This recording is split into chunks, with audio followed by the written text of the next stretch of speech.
Hello guys, j'espère que vous allez bien. Alors au départ, j'ai prévu de faire une très longue vidéo sur tout ce qui concerne l'investissement.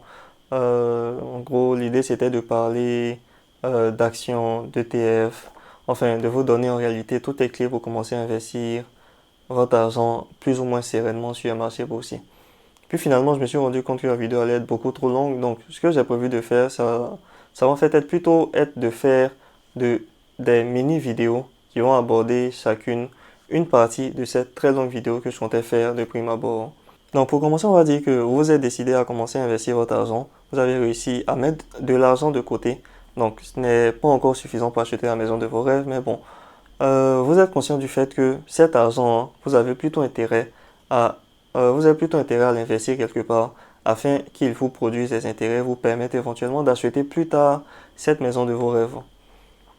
Donc, si vous avez fait des recherches sur Internet, vous êtes certainement tombé sur des articles du style, si vous avez investi dans Facebook, Tesla, Apple ou Amazon il y a 10 ans de cela, vous seriez millionnaire aujourd'hui. Donc, lorsqu'on regarde de l'extérieur, tout ce qui concerne l'investissement, notamment sur le marché boursier, ça ressemble à une énorme boîte noire et c'est assez difficile à comprendre.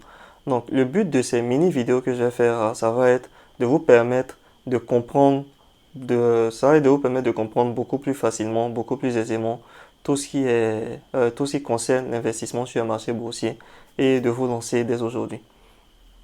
Donc, déjà pour commencer, pour cette première vidéo, on va déjà mettre de côté tout ce qui concerne l'investissement.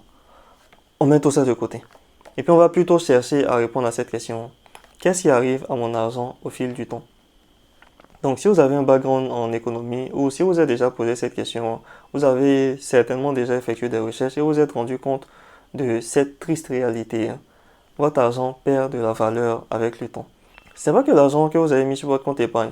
Et encore une fois, c'est dans l'hypothèse où vous avez mis de l'argent et vous n'avez jamais touché à cet argent diminue. Non, pas du tout. C'est en fait que les biens de consommation, les choses autour de nous auront tendance à augmenter avec le temps. Donc, j'ai pu faire des recherches récemment et je me suis rendu compte que le taux de l'inflation a été estimé en août 2020 à 3,3% dans l'espace d'un mois. Ce taux était de 2,5% précédemment. Donc, cela veut dire déjà que ce taux va partir en grandissant au fil du temps. C'est pas réellement un taux fixe en fait.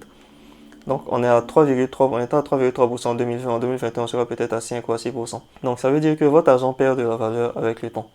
Ce que vous achetiez à 1000 francs aujourd'hui, c'est clair que demain, vous ne pourrez plus acheter la même chose avec ces mêmes 1000 francs. Pour vous donner un exemple, il y a encore quelques années de cela, la baguette de pain était vendue à 100 francs ou à 125, je ne sais plus. Aujourd'hui, la baguette de pain est vendue entre 150 francs et 200 francs. On a même frôlé de voir le prix de la baguette de pain doubler en début d'année. Parce que bon, début d'année, encore une fois, on avait des rumeurs qui parlaient de la baguette de pain qui allait passer à 300 francs. Donc tout ça en fait, en réalité, c'est de ça qu'il s'agit quand on parle d'inflation. La valeur des choses va augmenter et donc la valeur de votre argent va naturellement diminuer. Donc le but en cherchant à investir son argent, c'est de chercher à battre l'inflation.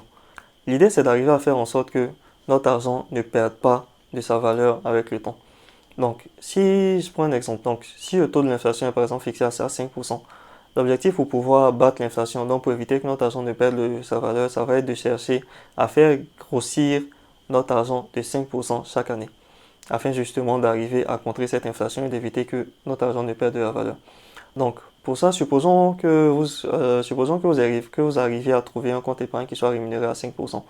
Encore là, par contre, c'est clairement hypothétique parce que dans l'espace un mois, la grande majorité des comptes épargne va plutôt être rémunéré autour de 3,5%. Donc déjà, si le taux d'inflation est de l'ordre de 5%, c'est clair qu'on n'arriverait pas à battre l'inflation avec un compte épargne qui est rémunéré à 3,5%. Donc, supposons que vous arrivez à trouver un compte épargne qui soit rémunéré à 5% et donc qui arrive à battre, dans notre hypothèse, ce taux d'inflation qui soit fixé à 5%.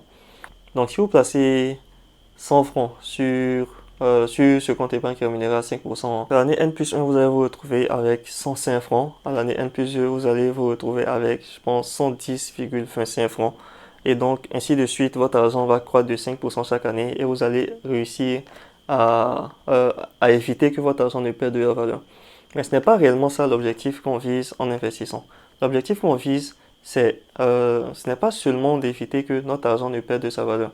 C'est aussi d'arriver à battre l'inflation. En fait, pour faire simple, c'est d'arriver à faire croître notre capital afin de pouvoir nous offrir la vie dont on rêve, afin de pouvoir acheter les choses dont on rêve. Donc pour ce faire, on va chercher à investir notre argent.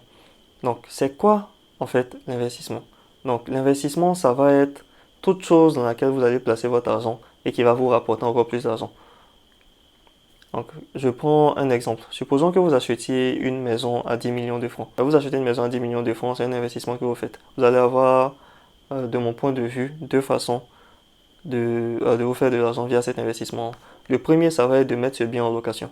Alors, vous avez acheté votre maison à 10 millions. Supposons que cette maison vous rapporte 1 million par an. Au bout de 10 ans, vous avez fini de récupérer vos 10 millions initiaux. Et chaque année après ces 10 ans, vous faites 1 million en pur profit.